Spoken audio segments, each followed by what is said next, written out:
Okay. And God willing, by the next class, maybe by Wednesday, we will, God willing, be completing this letter. और यदि परमेश्वर का इच्छा होगा तो आने वाला बुधवार तक इस पत्री को हम लोग अध्ययन करना समाप्त करेंगे. And as we end the letter in our next class, we will try to draw practical applications that we as New Testament believers can learn and practically apply it in our daily life. तो जैसे ही हम लोग इस पत्री का अध्ययन समाप्त करेंगे, कुछ व्यवहारिक जीवन का सीख को हमारे जीवन में हम लोग लागू करेंगे, जैसे कि फिलिपियों का पत्री को लिखी गई थी. So today we will continue our study from where we left off. और हम लोगों ने जहां से छोड़ा था वहीं से आज हमारा अध्ययन को शुरू करेंगे. Last class we looked at Philippians chapter 3, and before we continue, I'll give you a very quick recap of what we have learned so far. और पिछले अध्ययन में हम लोगों ने तीसरा अध्याय को अध्ययन किए थे. आज हम लोग हमारा क्लास को शुरू करने से पहले पिछले सत्र में हम लोग जो कुछ भी सीखे हैं थोड़ा सा मैं उसको दोहराना चाहता हूं. So as we all know, we saw we saw first the background of this church that is found in Acts chapter 16. और सबसे पहले हम लोगों ने कलीसिया की जो पृष्ठभूमि व प्रस्तावना को हम लोगों ने देखा था, और ये प्रस्तावना कहां से ना प्रेरितों के काम उसका 16 अध्याय से शुरू होता है. And then after 10 years, after Apostle Paul, after having visited that place, after 10 years, he is now writing this letter to them. और जब उन्होंने 10 साल बीत चुका है, 10 साल बीतने के बाद इस पत्री को वो फिलिपियों को लिखते हैं. And as we saw in the initial verses, we see Apostle Paul greeting himself along with Timothy and introducing himself as the servant of God. और जैसे ही वो इस पत्री को लिखते हैं, वो तिमोथी को भी सामने लेके आके प्रस्तावना देते हैं, और उसके साथ साथ वो शुरुआत करके अभिनंदन देते हैं. And it is also very interesting to note that only this letter, Paul does not mention about his apostleship.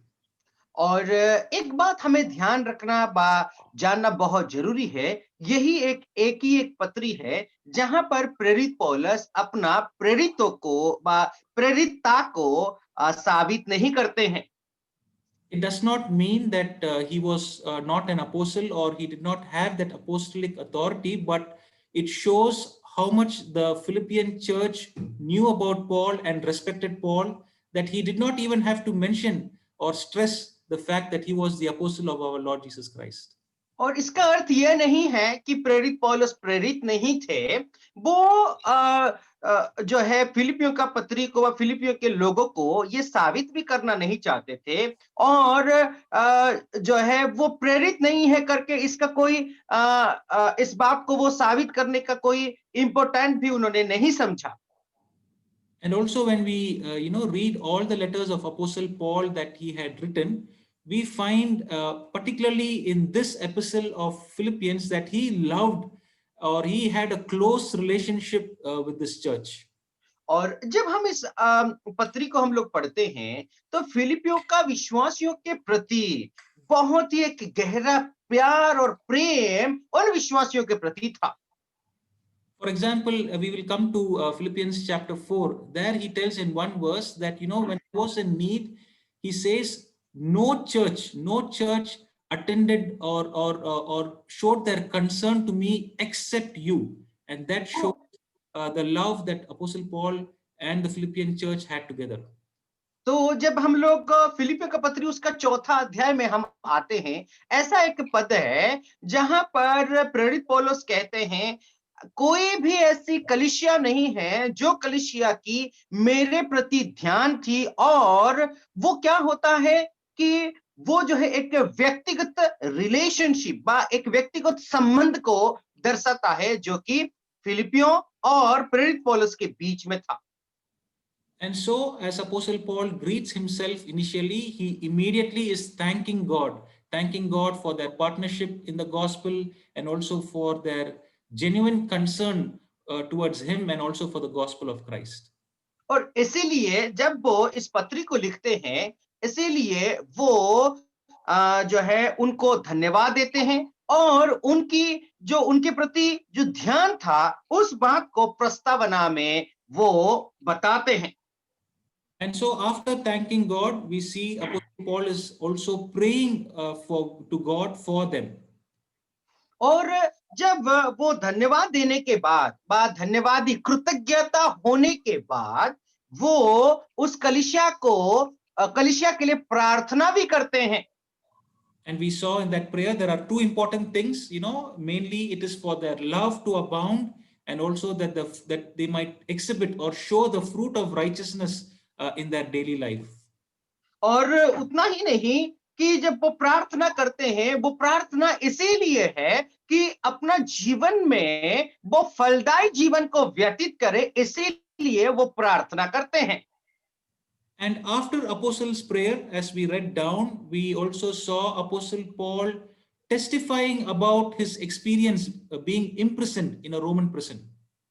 और जब प्रार्थना करने के बाद जो रोमी लोगों का जो जेल में प्रेरित पौलुस थे, उस बात के लिए वो गवाही देते हैं।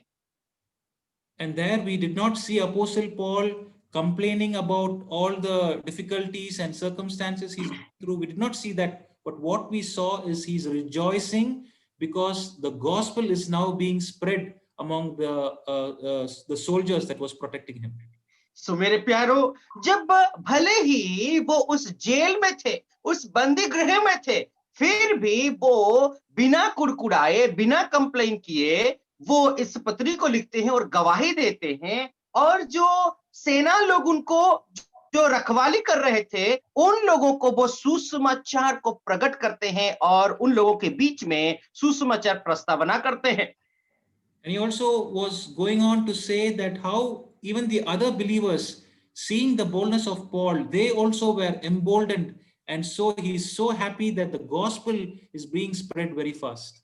और मेरे प्यारो, वो इसीलिए भी खुश थे क्योंकि उनका जो विश्वास को देख करके, उनका गवाही को देख करके दूसरे विश्वासी भी विश्वास में मजबूत होते जा रहे थे। उसको देख करके प्रेरित पौलुस बहुत ही ज्यादा खुश थे। And so Apostle Paul, after giving his testimony about his imprisonment, he now starts exhorting, or we have come to the body of the letter where he now starts teaching the Philippian believers. और जब अपना गवाही, jail में रहते हुए गवाही देने के बाद अब ये फिलिपियों का विश्वासियों को कुछ शिक्षा वो देते हैं। Particularly, there are three exhortations or three teachings of Apostle Paul that we find from chapter 1, verse 27 to chapter 2, verse 18. और व्यक्तिगत रूप से हम लोग यदि देखेंगे तो पहला अध्याय उसका 27वां वचन से लेकर के दूसरा अध्याय 18वां वचन तक हम लोग देखेंगे कि प्रेरित पौलुस कुछ शिक्षा व प्रोत्साहन को देते हैं। The first exhortation was that the Philippian believers live like heavenly citizens. और पहला प्रोत्साहन ये था कि फिलिपियों का जो विश्वासी थे वे लोग स्वर्ग का एक नागरिक के समान उनको जीना है। In chapter 1 verse 27 he uses that phrase, let your life be worthy of the gospel that you hold or that you proclaim.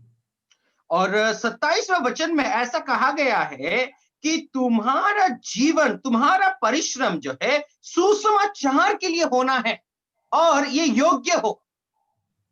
Secondly, from chapter 2 verses 1 to 11 he is now exhorting them to be united together in love, particularly by being humble. और यहाँ पर हम लोग दूसरा अध्याय का जब आते हैं, पहला वचन से लेकर के 11वां वचन, वहां पर दूसरी उत्साह व दूसरी शिक्षा को देख सकते हैं। वो क्या है ना, वो वे लोग नम्र होकर के अपना जीवन को गुजारना चाहिए। And in that particular section he took Jesus Christ as an example and he says Jesus Christ who was in the form of God, who had the nature of God, humbled himself so much by being obedient even to the death unto cross. और जो नम्र होकर के जीवन गुजारने के लिए प्रेरित पौलुस जो है प्रभु यीशु मसीह का जीवन के रूप में प्रभु यीशु मसीह का जीवन को उदाहरण के स्वरूप प्रकट करते हैं और वो ये कहते हैं कि जो है कैसा एक नमूना उदाहरण जीवन इस संसार में जी सकते हैं. And then he says, if Jesus Christ himself can humble himself so much, why cannot you all be united together in humility? और जब प्रभु यीशु मसीह ऐसा नम्र हो सकते हैं तो आप लोग भी क्यों एक नम्र जीवन जी करके एकता का जीवन क्यों नहीं जी सकते आप लोग. Then Apostle Paul moved to the third exhortation, which we read in chapter 2 from verses 12 to 18, where he is reminding them that they need to be shining like light as they live in this wicked world. और हम लोग देखते हैं दूसरा अध्याय उसका 12 पद से लेकर के 18 पद तक, जहां पर वो तीसरी उत्साह को देते हैं. वो उत्साह ये था कि वे लोग इस जो दुष्ट और जो भ्रष्ट संसार में कैसे एक ज्योति के समान वो लोग जिएंगे. And that was the section where Apostle Paul used that phrase, you need to work out your salvation. और इसीलिए एक यहाँ पर एक पद को एक शब्द को वो लोग इस्तेमाल करते हैं, अपना जो उद्धार के निमित्त आपको जीवन गुजारना है. We saw the meaning. What does it mean to work out our salvation? Does it mean that we need to add works to our salvation? क्या इसका अर्थ हम लोग देखे थे कि जो है आपका उद्धार के लिए काम करना है, मतलब जो है उद्धार के लिए आपको थोड़ा थोड़ा काम करके उसमें जोड़ लगाना है क्या? No, that's not what it means. Working out our salvation means what is inside of us. The salvation that is inside of us needs to be seen in our actions.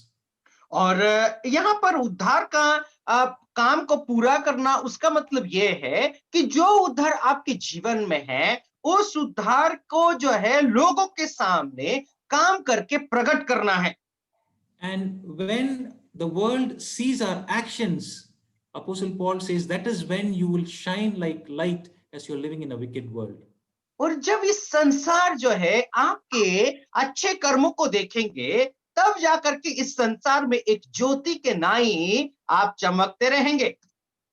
So after Paul's exhortations, we then moved down. We saw about Paul's companions. और हम वहां पर जो है प्रेरित पौलुस का प्रोत्साहन देने के बाद प्रेरित पौलुस का साथियों के बारे में हम लोगों ने पढ़ा था. And there we read or studied about two of them. One was Timothy and one was Epaphroditus. और पहला जो है तिमोथी था और दूसरा एपफ्रोडिटस था. And from their lives, or from the way Apostle Paul has presented them, we could learn, their sacrificial service that they did for the gospel and also towards Apostle Paul. और हम लोग देखते हैं कि उनका जो जीवन को वो क्या करते हैं, न कैसे एक जो है बलि उत्सर्ग किया हुआ एक जीवन, एक सेवा का मनोभाव से उन्होंने सेवा के लिए अपने जीवन को समर्पित कर दिया था, उनके विषय में हम लोग पढ़ सकते हैं. Particularly there we read about Epaphroditus, where we find him even giving his life. The word Apostle Paul uses, he even risked or gambled his life to make sure to accomplish the work that was entrusted to him. और एपफ्रोडिटस के बारे में प्रेरित पौलुस ऐसा गवाही देते हैं, अपना जीवन को बाजी लगा करके, अपना जीवन को दांव पर लगा करके जो काम को समर्पण किया गया था उस काम को उन्होंने पूरा किया. ऐसा जो है एपफ्रोडिटस के बारे में प्रेरित पौलुस कहते हैं. And from their life we also can look, and as we studied we asked those questions, is that zeal, is that genuineness towards the gospel, towards the love of Christ found in our lives? So उनके जीवन से हम जो है एक सवाल हमारे जीवन में पूछ सकते हैं, क्या ऐसे ही हमारे जीवन में जील है क्या? ऐसे ही हमारे जीवन में जो है प्रभु का सेवा के लिए क्या हम समर्पित है क्या? And then from chapter 2 we then moved last class to chapter 3, where we see now Apostle Paul giving them a warning. और उसके बाद दूसरा अध्याय से हम लोग जो है पढ़ने के बाद तीसरे अध्याय की ओर हम लोग गए, जहां पर प्रेरित पौलुस उन लोगों को चेतावनी देते हैं. particularly in verse 2, he says, look out for these evil people, these dogs, these people who mutilate the flesh. और पहला वचन में हम लोग देखते हैं कि तुम क्या करना, ऐसे लोगों से चौकस रहने की बात कह रहे हैं, और एक शब्द का वो लोग इस्तेमाल करते हैं, कुत्तों से आप चौकस रहो करके कहते हैं। In other words, he was actually meaning or talking about the legalistic Judaizers, those people who always added works along or with their faith. और यहूदी जो धर्मवादी थे, व धर्मांध लोग थे, वो लोग क्या करते थे, अपना व्यवस्था के साथ कर्मों को भी उसमें जोड़ करके ले चलते थे। इसीलिए प्रेरित पौलुस जो है इन लोगों के बारे में कहते हैं। In other words, they did not believe that salvation is by faith alone, but they also wanted the Gentile believers to follow the Mosaic law or follow the rituals that they say would find justification in the eyes of God.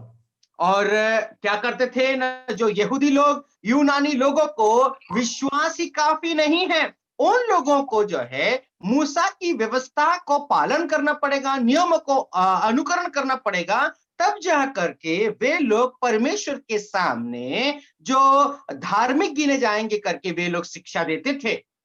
And Apostle Paul is concerned about the Philippian church. He says, be careful, look out for them. And he's giving in the next verses the qualities of a true believer. और हम लोग देखते हैं, इसीलिए चौकस रहने के लिए कहते हैं, और एक विश्वासी का जो मुख्य गुण है, उन गुणों को वो नीचे बताते हैं। In chapter 3 verse 3 particularly, he mentioned 3 qualities that we can find in a true believer. और जो तीसरा अध्याय तीसरा वचन में एक विश्वासी का मुख्य 3 गुण को हम लोग वहां पर पढ़ सकते हैं व देख सकते हैं। There firstly we saw a true person, a true believer worships God by the Spirit. और एक सच्चा विश्वासी सच्चे आत्मा से वो परमेश्वर की आराधना करेगा। In other words, it is not only by mouth where we just talk and then we go and live as we want, but our words are always backed, or it is always goes along with our actions. सो जो है हमारा जो आराधना मुंह के बल से ही बात करके खत्म कर देना उतना ही नहीं, बोलने के बाद भी उस बोली के अनुसार हमारा जीवन को इस संसार में जा करके उसी के अनुसार व्यतीत करना है। The second quality of a true believer, we can read in that same verse 3, it says, a true believer will glory or take pride or boast in Christ Jesus. और एक सच्चा विश्वासी प्रभु यीशु मसीह में घमंड करेगा।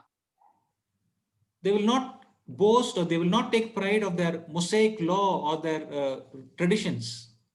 और वे लोग जो है अपना मूसा का जो व्यवस्था है उसमें वे लोग घमंड नहीं करेंगे। And then the third quality that we find in verse 3 is that Apostle Paul says a true believer will not put confidence in their flesh or in their own works. और तीसरा जो गुण को हम लोगों ने देखा था, एक सच्चा विश्वासी अपना शरीर पर कभी भी भरोसा नहीं करेगा। So Apostle Paul has basically given them the qualities of a true believer, and he says, if you don't find this in a person, be careful of them. They are evil. They are the ones who are like dogs. और प्रेरित पौलुस इस बात को कहते हैं कि ऐसा यदि किसी सच्चा विश्वासी के जीवन में ये 3 गुण को यदि नहीं पाते हैं, तो आप ऐसे लोगों से चौकस रहना, क्योंकि वे लोग कुत्तों के समान हैं।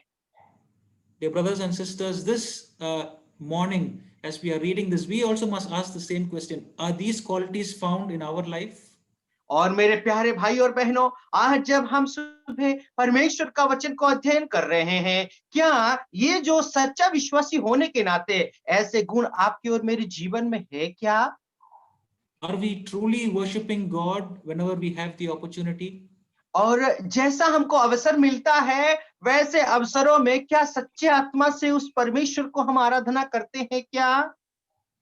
Are we taking pride or are we boasting in Jesus Christ or are we boasting about ourselves or about our heritage that we come from? सो मेरे प्यारो, क्या हम प्रभु यीशु मसीह में घमंड करते हैं क्या, या फिर अब जो है हमारा पृष्ठभूमि पिछले जो सदियों में हमारा क्या क्या था, उन सब चीजों में हम लोग घमंड करते हैं?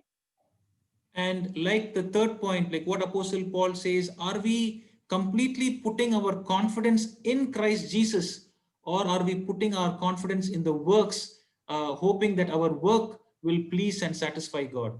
मेरे प्यारो, क्या हम संपूर्ण रीति से उस सच्चा परमेश्वर के ऊपर भरोसा करते हैं, या फिर हमारे जो बहुत सारे शरीर की कर्म है, उन कर्मों को हम भरोसा करते हैं, जिस कर्मों के जरिए प्रभु प्रसन्न होता है, ऐसा सोचते हैं क्या?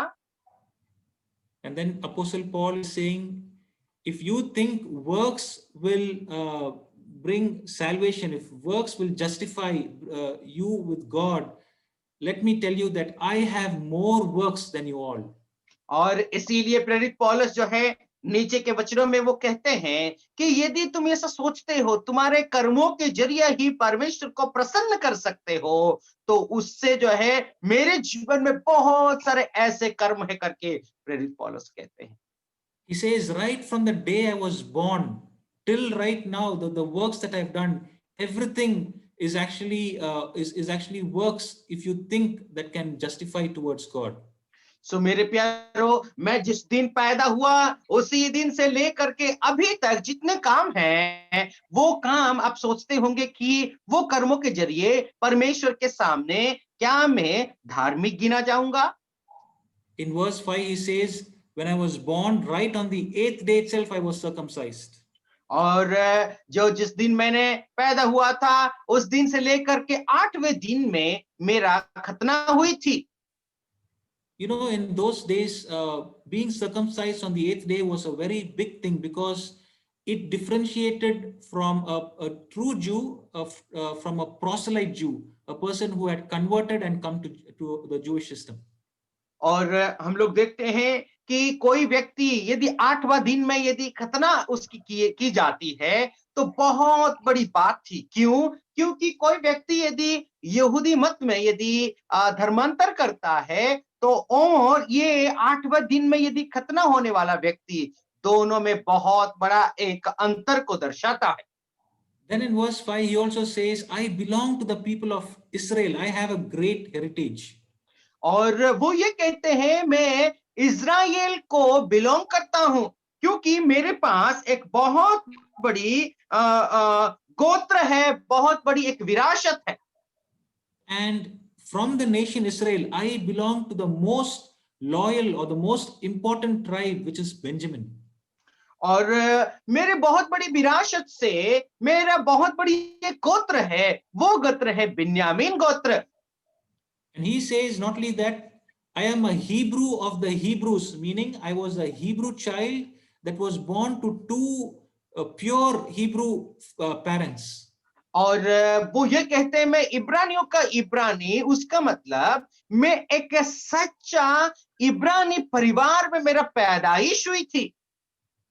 And then he goes on to say that as per the law, he was a Pharisee, a person who only studied scriptures and had a literal interpretation of the scriptures alone. और वो ये कहने जा रहे हैं कि मैं एक फारसी हूं। फारूसी का मतलब एक व्यक्ति सच्चे दिल से, लगन से जो है परमेश्वर का वचन को अध्ययन करने वाला एक व्यक्ति था। And he says that he was just not an ordinary Pharisee, but he was a Pharisee who also showed in his actions that great zeal where he persecuted the church of Christ. और वो फारसी मतलब जो है एक साधारण फर्सी के रूप में वो नहीं कहते हैं, बल्कि वो एक सच्चे फारसी कहते थे कि उन्होंने कलीसिया को सताया था। And then finally he's saying, you know, as per the law or as per righteousness under the law, I am blameless, meaning I am perfect. और यदि व्यवस्था के अनुसार यदि देखा जाए तो मैं निर्दोष हूं, मैं धार्मिक हूं। In other words, it does not mean that he does not have any sin. It means that if he did any sin, if he committed any sin, he followed all the regulations that the law had asked him to do. और यदि उसका मतलब ये नहीं है कि वो निष्पापी है, निष्कलंक है, लेकिन कभी भी उनके जीवन से पाप भी होता था, तो व्यवस्था के अनुसार उन पापों का प्रायश्चित करने के लिए वो हर एक कदम को उठाने वाला एक व्यक्ति था।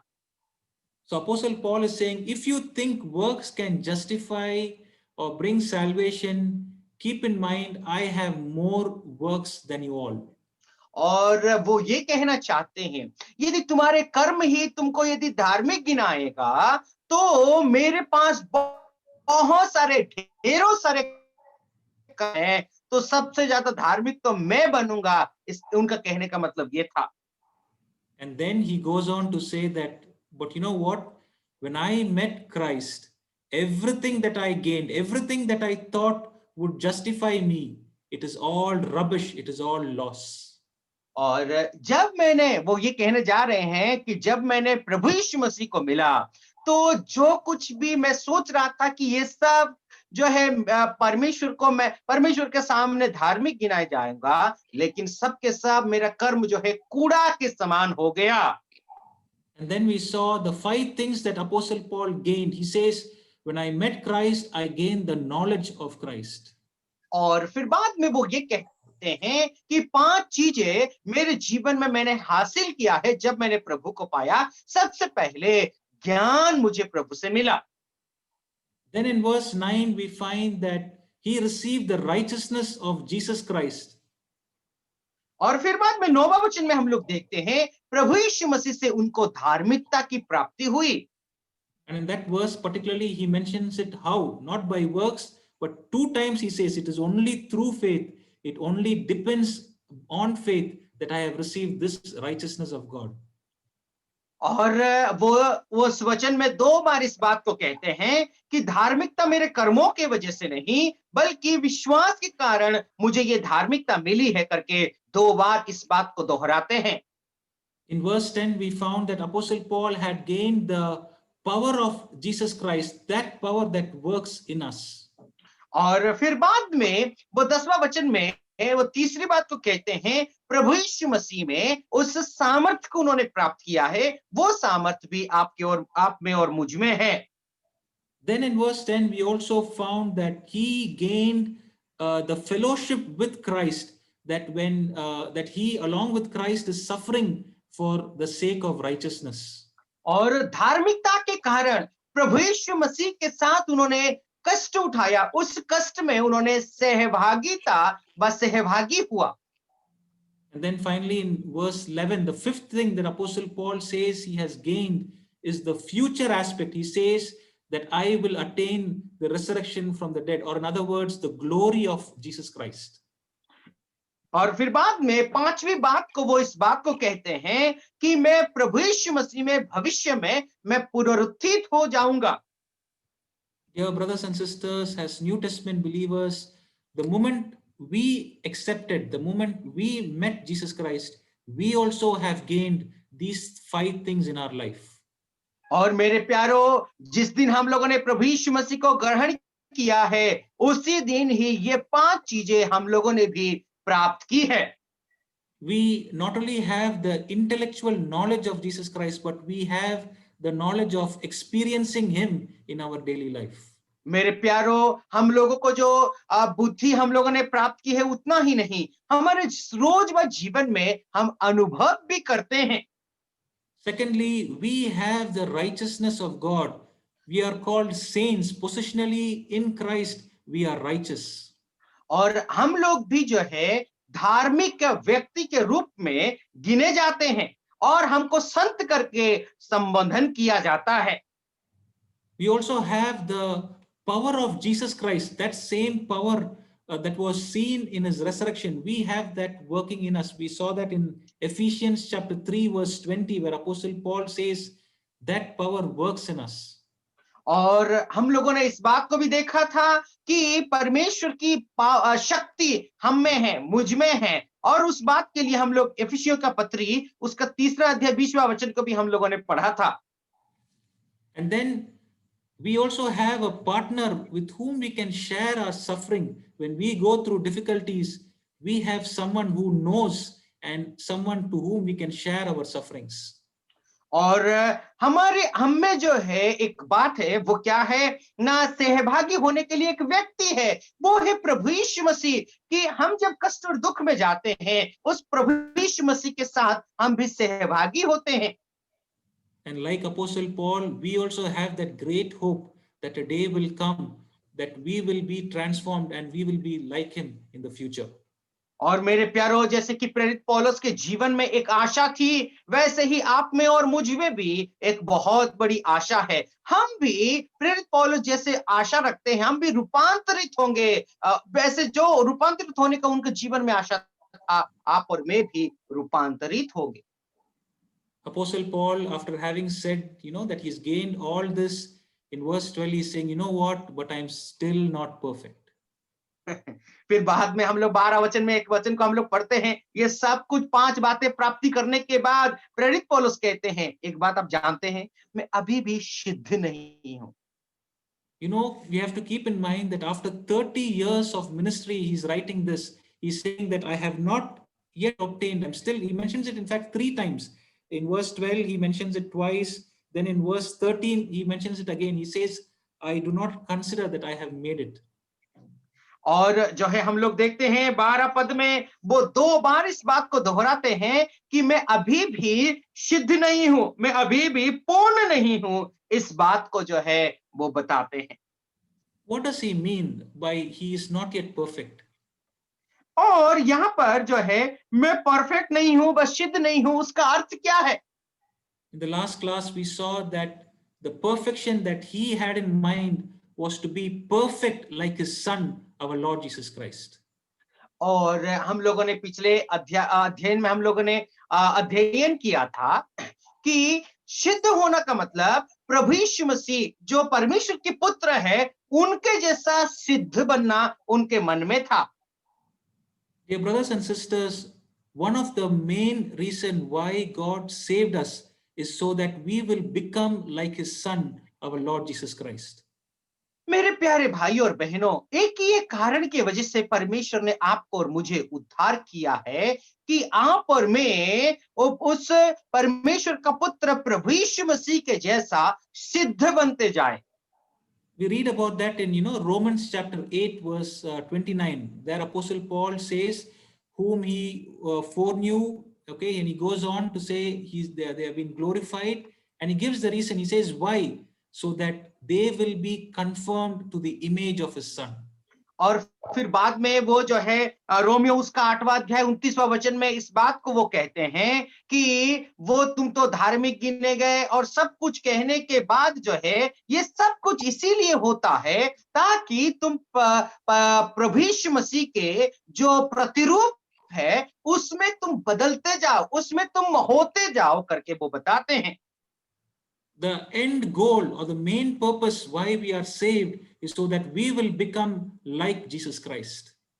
हमारा आखिरी जो है एक लक्ष्य है, वो लक्ष्य क्या है ना, हम प्रभु यीशु मसीह के जैसा बने। So we can see 4 right attitudes that Apostle Paul had, and the first right attitude that Apostle Paul had was right awareness. He knew that he was not perfect, even though he had gained or even though he had done many things. और हम लोग देखते हैं कि जो है एक उनके जो पहला सच्चा स्वभाव था कि वो स्वभाव ये थी कि उनको जो है सिद्धता प्राप्त नहीं हुई है। There is always a danger, especially as believers, as we do ministry, as we attend meetings. Down the line, we might think by doing all this, we are perfect, or we are perfect. We have achieved this perfectness in our life. और एक विश्वासी होने के नाते हमारे जीवन में ये सोच आता है कि हम जब विश्वास करते हैं तो उस सिद्धता को हम लोगों ने प्राप्त किया है, ऐसा हम सोचते हैं।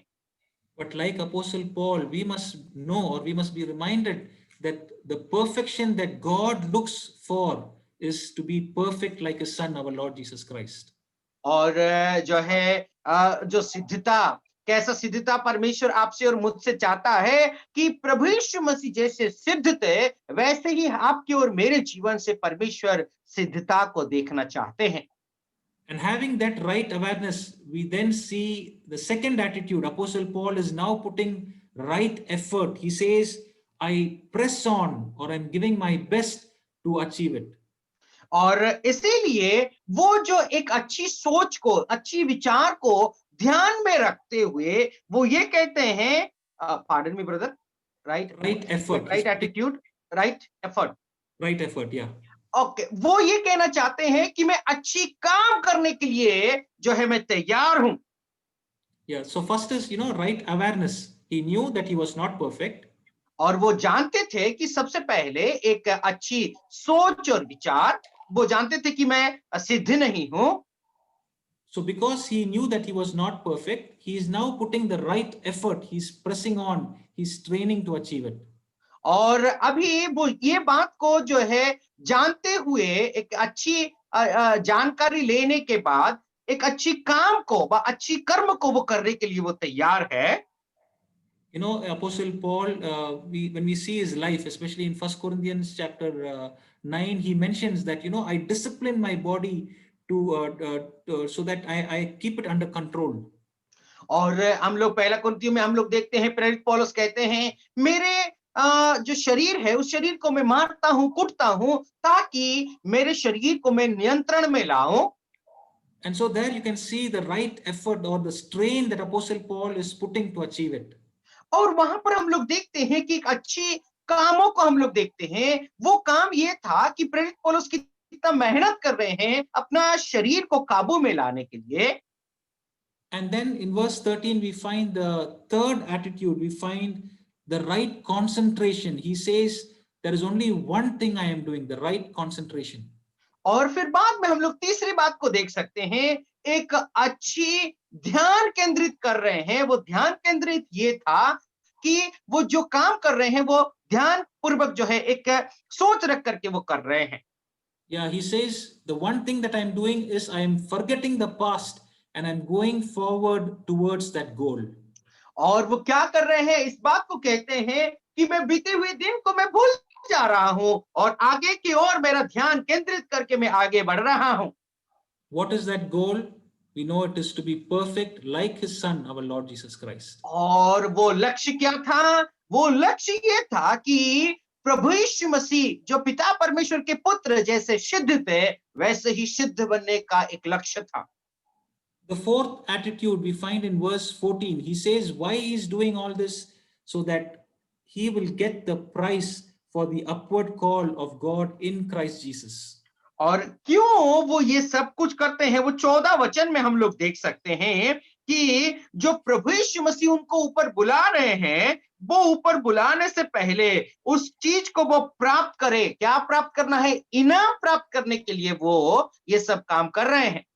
So you can term this fourth one as right motivation, that a day will come when God will reward him. The King of Kings and the Lord of Lords will reward him. He was rightly motivated. और हम लोग देखते हैं कि एक अच्छी motivation को हम लोग देखते हैं. वो मोटिवेशन ये था कि वो राजाओं का राजा, प्रभुओं का प्रभु जब उनको ऊपर बुलाएंगे, यही सोच और विचार को हम लोग देख सकते हैं. He mentions about that, towards the end of his life in 2 Timothy chapter 4 verse 8, he says there is a crown of righteousness that is kept for me, which Christ, my judge, my righteous judge, will give it to me.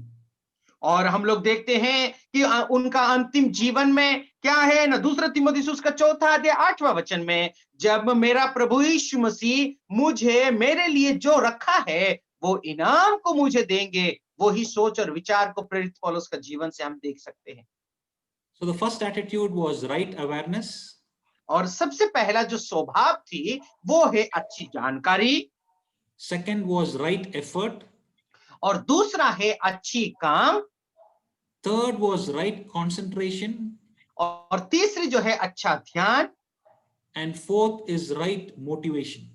और चौथा है अच्छा motivation. I do not get that exact Hindi word. Hindi word, okay. Motivated, encouraged. तीसरा है अच्छी सही प्रोत्साहन. Yeah, yes, he was very encouraged, when he was thinking of the crown of righteousness that Jesus Christ will give him, he was encouraged by it. Yeah. और जो वो उनका सोच था कि उनको जो है एक क्राउन मिलेगा, वो जो मुकुट मिलेगा, उसके लिए वो प्रोत्साहित थे। And then Apostle Paul says that, he says, I am living in the upward call, or he was always living in the light of rapture, waiting for Jesus Christ to call him.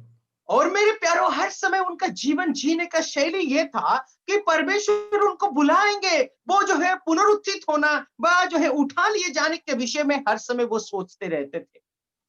We can ask ourselves this question as we're going to start this morning: are we also like Apostle Paul, living in that light of rapture, that anytime God will call us? तो मेरे प्यारो, जब आज का सुबह हम लोग आज का सुबह हम जब हमारे जीवन को शुरू कर रहे हैं, क्या हमारे मन में ये सोच और विचार है कि कभी भी परमेश्वर आपको और मुझे ऊपर बुला लेगा? And so in verse 17, Apostle Paul is saying, brothers, look at me and try to imitate like me, do like me. और मेरे प्यारे भाई और बहनों, इसीलिए प्रेरित पौलुस कहते हैं 17 वचन में, तुम मेरे को देखो, मेरे जैसा बन करके, मेरे जैसा चलो करके, वो 17वां वचन में कहते हैं। In verse 18, he says, there are other people, there are enemies of the cross. Don't look at them. Look at me and try to imitate like me. और 18 वचन में ये कहते हैं कि क्रूस के बैरी हैं लोग, उनके जैसा मत बनो, मेरे को देखो और मेरे जैसा बन करके इस संसार में चलो। In verse 19, he says, the end of those enemies, or those people who are trying to adulterate the gospel, their end is destruction. और जो है प्रेरित पौलुस इस बात को कहते हैं, जो सुसमाचार में मिश्रण करते हैं, वो मिलाने वाले, मिलावटी करने वाले लोगों का अंत जो है विनाश है, परमेश्वर नष्ट करेगा। He tells them that they are only serving for themselves, they are serving for their belly. और वे अपने आप के लिए सेवा करते हैं, अपना पेट के लिए वो लोग काम करते हैं, इस बात को वो कहते हैं। He says they glory in themselves, which is very shameful. और वो इस बात को कहते हैं, वो अपने में ही बढ़ावा चाहते हैं, वो जो कि शर्म की बात है। He tells them that they have their mind, or they set their mind on the things of this earth only. और उनका जो सोच और विचार, उनका ध्यान जो है इस संसार के वस्तुओं के प्रति है। And so he says from verses 20 and 21. Can we read those two verses, brother, 20 and 21? आइए हम लोग 20 और 21वां वचन को पढ़ लेते हैं। मैं तो यही हार्दिक लालसा और आशा रखता हूं कि मैं किसी बात में लज्जित ना हूं, पर जैसे मेरे प्रबल साहस के कारण मसीह की बड़ाई मेरी देह के द्वारा सदा होती रही है, वैसी ही अब ब्रदर, भी तीसरा हो। अध्याय 20 और 21वां वचन। ओके। पर हमारा स्वदेश स्वर्ग पर है, और हम एक उद्धारकर्ता प्रभु यीशु मसीह के वहां से आने की वाट जो रहे हैं। वह अपनी शक्ति के उस प्रभाव के अनुसार जिसके द्वारा है हमारी दीनहीन देह का रूप बदलकर अपनी महिमा की देह के अनुकूल बना देगा। Yeah, this verse, he compares, he says, do not look at the enemies of cross, but keep in mind you are the citizens of heaven.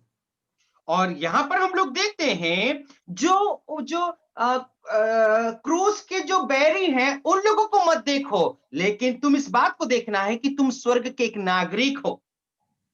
He reminds them that they belong, or even though they stay in this world along with their enemies, they do not belong here.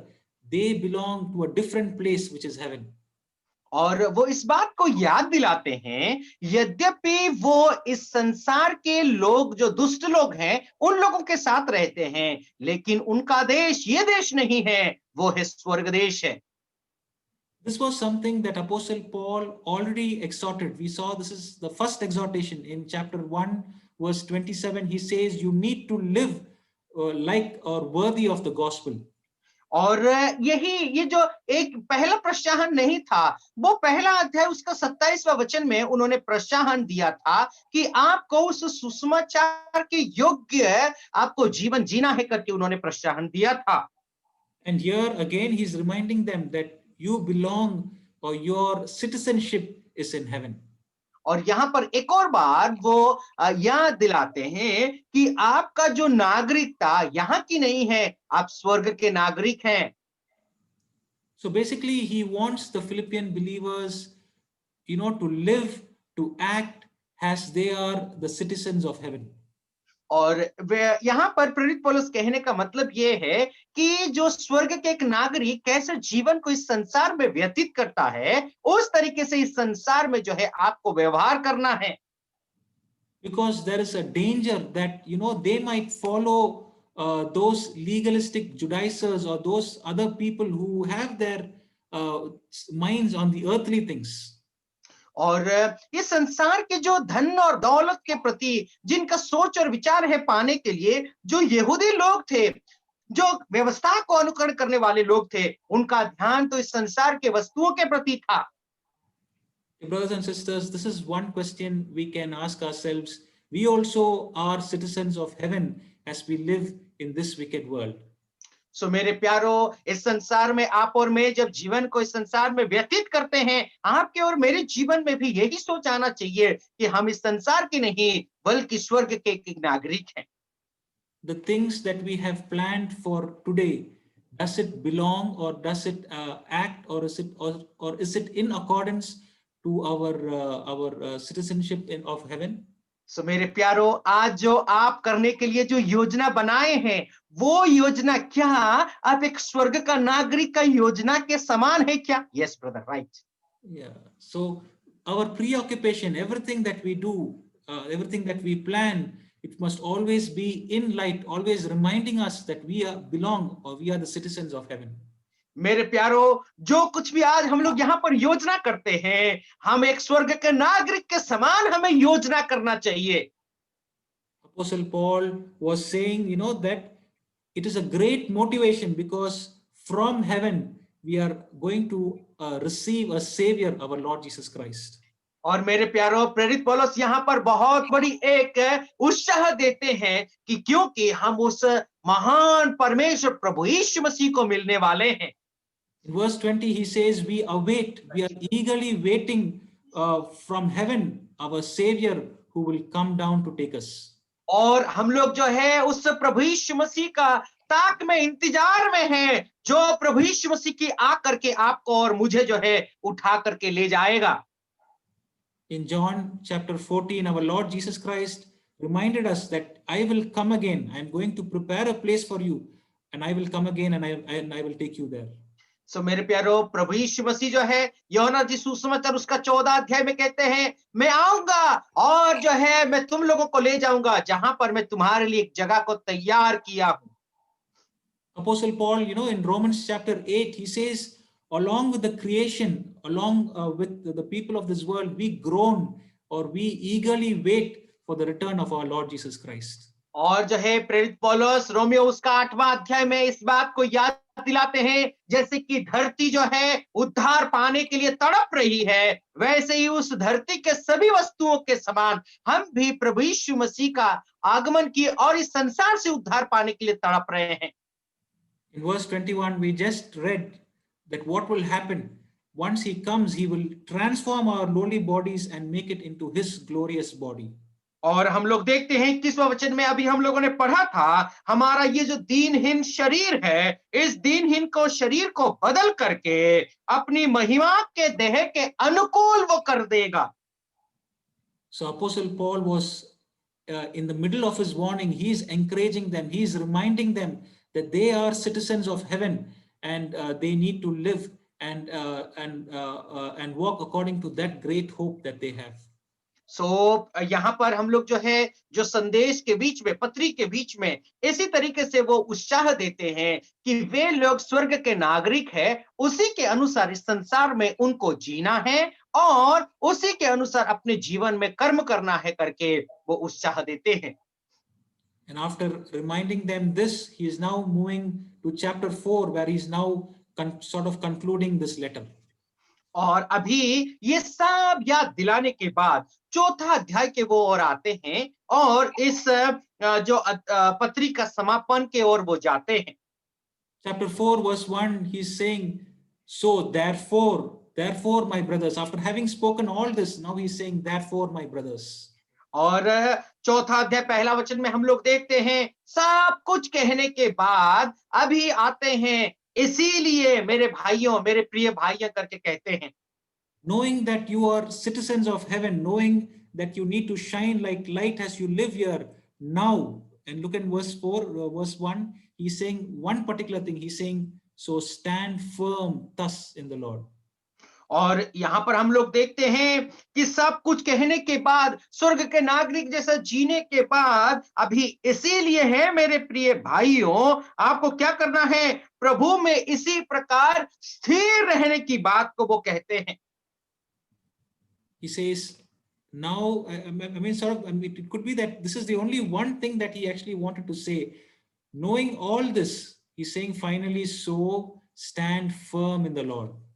और वो क्या कहते हैं कि सब कुछ जानने के बाद, सब कुछ बताने के बाद एक ही एक बात कहना चाहते हैं, वो क्या है, ना प्रभु यीशु मसीह में आपको स्थिर रहना है। Dear brothers and sisters, as we live in this world, we also must stand firm in the Lord. मेरे प्यारे भाई और बहनों, आप और मैं इस संसार में, जब हम लोग इस संसार में अपना जीवन को व्यतीत करते हैं, हमें भी प्रभु में स्थिर रहना है। You know, instability is not something new. It was found right from the Old Testament. और ये जो अस्थिरता, ये अभी की बात नहीं है, पुराना नियम से ही वो अस्थिरता जो है लागू है। And I'll show you one example. You know, if you have your Bibles, you can take to Genesis chapter 49. और यदि आपके पास बाइबल है तो आप लोग उत्पत्ति का पुस्तक उसका 49वां अध्याय को और चले। Okay, and there we actually will see, you know, Jacob is actually going to bless his children. और वहां पर जो है याकूब अपने बच्चों को आशीर्वाद व आशीष देने जा रहे हैं। And as usual, he is going to start from the first. So he's taking Reuben as the first son that to whom he's going to bless. और जैसे कि एक परंपरा रीति के अनुसार सबसे पहला बेटा जो रूबेन है, उनके ऊपर जो है वो हाथ फेरने जा रहे हैं, आशीष देने जा रहे हैं। And in verse 2 and 3, you see Jacob is very proud of Reuben because he's the firstborn. And you can read those verses. You can see how proud Jacob is. Can you read verse 2 and 3? आइए हम लोग दूसरा और तीसरा वचन को पढ़ लेते हैं। तीसरा पद को 49वां उत्पत्ति 49वां अध्याय दूसरा और तीसरा वचन। याकूब ने अपने पुत्रों को यह कहकर बुलाया कि इकट्ठे हो जाओ, मैं तुमको बताऊंगा कि अंत के दिनों में तुम पर क्या बीतेगा। हे याकूब के पुत्रों, इकट्ठे होकर सुनो, अपने पिता इस्राएल की ओर कान लगाओ। आगे वचन। हाँ, हे रूबेन, तू मेरा जेठा, मेरा बल और मेरे पुरुष का पहला फल है, प्रतिष्ठा का उत्तम भाग और शक्ति का भी उत्तम भाग ही है। Yeah, we see how proud Jacob is. He's saying, you are my strength, you are my firstborn, you are my might. और वो क्या कहता है, जो है याकूब उस सबसे बड़ा बेटा के लिए कितना घमंड करता है। वो कहता है कि तू मेरा पौरुष का पहला फल है, मेरा प्रतिष्ठा है, मेरा उत्तम भाग है, ऐसा मेरा शक्ति है करके वो कहता है। But you know what? Reuben had only one problem. लेकिन आप क्या जानते हैं, रूबेन के जीवन में एक ही एक समस्या थी। We find that in verse 4. Jacob is saying, there is only one problem in you. You are unstable like water. और वो एक ही एक समस्या था, वो याकूब जो है रूबेन के विषय में कहता है कि तुम जो है पानी के समान स्थिर नहीं हो। And Jacob says, because you are unstable, you are not going to get all the preeminence, you are not going to get all the blessings that I have mentioned in verse 3. और जो है तुम जो है जल के समान उबलने वाले हो, इसीलिए तुम जो कुछ भी मैं आशीष तीसरी वचन में मैंने कहा है वो आशीष तुमको नहीं मिलेगी। Dear brothers and sisters, that is a danger, you know, that even we as New Testament believers can face as we live in this world. तो मेरे प्यारो, हम भी एक नया नियम का विश्वासी जो है, हमारे जीवन में भी यही समस्या का सामना आप और मैं कर सकते हैं। That is why Apostle Paul, after writing 3 chapters, when he's going to conclude his letter, he's just mentioning one thing: dear brothers, stand firm in the Lord. It is very important to stand firm in the Lord. सो मेरे प्यारे भाई और बहनों, इसीलिए जो है चौथा अध्याय और पहला वचन में इस बात को कहते हैं, प्यारे भाई और बहनों, आप भी प्रभु यीशु मसीह में स्थिर रहो. Apostle Paul does not say that and just leave it there. He in fact says, in the English Bible it says, in this way stand firm in the Lord. और वो वहां पर वो नहीं कहते, अंग्रेजी बाइबल में ऐसा लिखा गया है, इस रीति से तुम लोग स्थिर रहो, इस बात को कहा गया है. And then from verses 2 to 9 he gives us 7 steps on how we can stand firm in the Lord. और जो है फिर बाद में दूसरा पद से नीचे की ओर हम लोग यदि देखेंगे तो 7 ऐसे बातें वो बताते हैं जहां पर जिस तरीके से हम लोग प्रभु में स्थिर रह सकते हैं. I think due to lack of time we will continue this on Wednesday. So down as we read we can find 7 steps that we will look in our next class. और समय के अभाव के कारण जो है हम लोग इस बात को आने वाला बुधवार को हम लोग अध्ययन करने के लिए प्रयास करेंगे, जो 7 बातें हैं. Once again, as we're going to close, I just want to remind each one of us, including me, that we are citizens of heaven, and so the things that we do, we need to do in accordance to the place where we belong.